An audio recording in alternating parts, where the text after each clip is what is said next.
Halo bosku, selamat pagi, selamat menjalankan aktivitasnya kembali.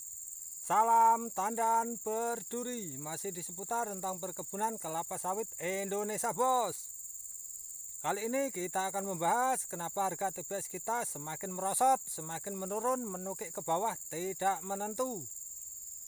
Ya, itu berdampak dari kecaman Uni Eropa yang mengatakan perkebunan kelapa sawit itu tidak ramah lingkungan, tidak bisa menyerap karbon dioksida. Benarnya mereka itu kalah saing dengan kita petani kelapa sawit bos. Sampai detik ini harga TBS kita di petani rata-rata 1.100 sampai 1.600. Ada yang 1.700, itu pun cuma di beberapa daerah yang kemungkinan dibeli oleh harga dispun. Tapi kita petani rata-rata tidak dibeli harga dispun ya bos, karena banyak pabrik yang tidak mengikuti aturan dispun pemerintah. Untuk Bapak Menteri, tolong Pak secepatnya selesaikan masalah petani kelapa sawit Indonesia. Bukan cuman petani kelapa sawit, seperti petani tomat, petani cabai, dan juga petani padi. Setiap harga panen pasti harga merosot, bahkan nyaris tidak laku bos. Ini keluhan berjuta-juta petani kelapa sawit Indonesia. Yang pertama itu ada pupuk. Itu harga pupuk melambung tinggi, non subsidi rata-rata di atas 300, bahkan ada yang sampai 700, 800 dalam satu sak. Sedangkan harga TBS kita cuma 1.300 bos. Belum upah potong, upah panen. Itu yang dirasa petani kelapa sawit Indonesia untuk saat ini.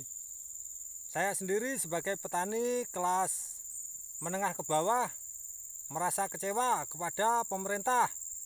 Kenapa pemerintah tidak bisa menjamin kesejahteraan kita para petani?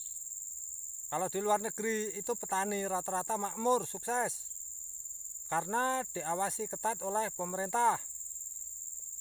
Di Indonesia kita tahu ya bos, pabrik banyak yang tidak mengikuti aturan dispun.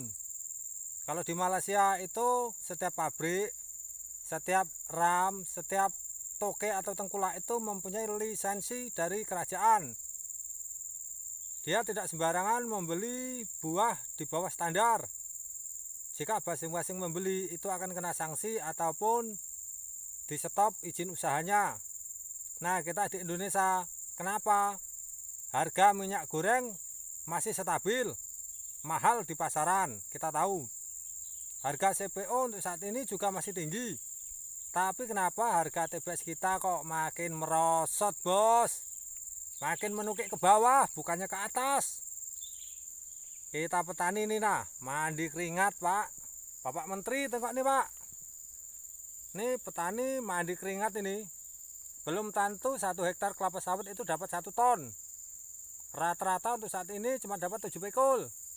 Kali 1.300. Duitnya 1 juta, upah panennya 250. Nah, belum potong ini itu. Yang kita punya angsuran, biaya bank, harus bagaimana kita membayar bos. Belum lagi, sebentar lagi anak kita sekolah. Kalau seperti ini terus petani tidak bisa bertahan bos. Kita petani cerdas ya harus mau tak mau kerja lain, mencari kerja sambilan seperti manen lah, kuli bangunan lah, yang penting halal demi menutupi kebutuhan pokok, menunggu harga TBS kita naik. Kita sebenarnya petani tidak minta muluk kepada pemerintah, cukup stabil di angka 2.000 di tingkat petani sudah mantap Pak. Yang kemarin harga 3.300 di tingkat petani itu sangat luar biasa, sangat berterima kasih kepada pemerintah, sangat-sangat bagus. Tapi sayangnya harga tidak bertahan lama. Setelah ada kelangkaan minyak goreng di dalam negeri, itu salahnya di mana?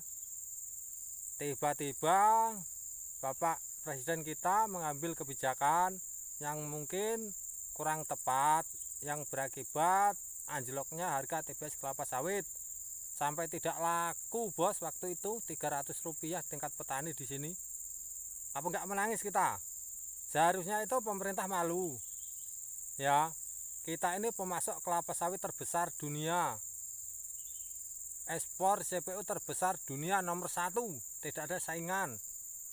Tapi harga TBS malah makin merosot. Itulah keluhan kita para petani real di lapangan. Semoga pemerintah cepat bisa membenahi keluhan kita para petani. Belum lagi langkanya pupuk berlabel subsidi pemerintah yang makin sulit dicari. Pokoknya tetap semangat, maju terus petani kelapa sawit Indonesia, bos.